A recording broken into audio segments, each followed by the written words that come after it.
Mega డిఎస్సీని దగా డిఎస్సీగా మార్చిన ఘనత కాంగ్రెస్ పార్టీదని బీఆర్ఎస్ నేత దేవి ప్రసాద్ అన్నారు. నిరుద్యోగులకు కాంగ్రెస్ పార్టీ మోసం చేసిందని ఫైర్ అయ్యారు.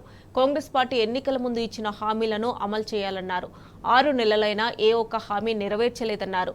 మెగా డిఎస్సీ ప్రకటించి పోస్టులు పెంచాలని దేవి ప్రసాద్ డిమాండ్ చేశారు.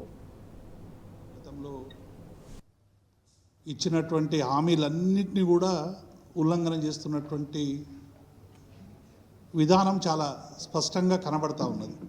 దాదాపు 7 నెలలు దాటిపోయింది.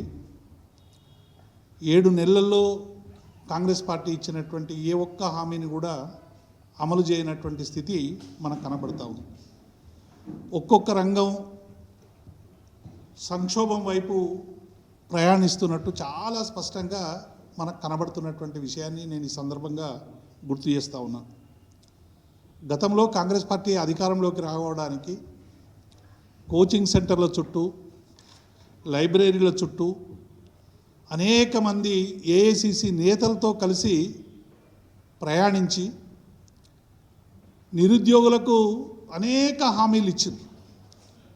మెగా డిఎస్సి వేస్తామన్నారు. మెగా డిఎస్సి 25,000తో మేము మెగా డిఎస్సి వేస్తామని ప్రకటించి మెగా డిఎస్సినే దగా డిఎస్సిగా మార్చి గతంలో ఉన్నటువంటి కేవలం 5,000కి ఇంకొక 5,000 పెంచేసి ఇటీవల ఉపాధ్యాయులకి హెచ్జిటి నుంచి స్కూల్ అసిస్టెంట్లకి రకరకాల ప్రమోషన్లు వచ్చినప్పటికీ అనేక ఖాళీలు ఏర్పడ్డాయి.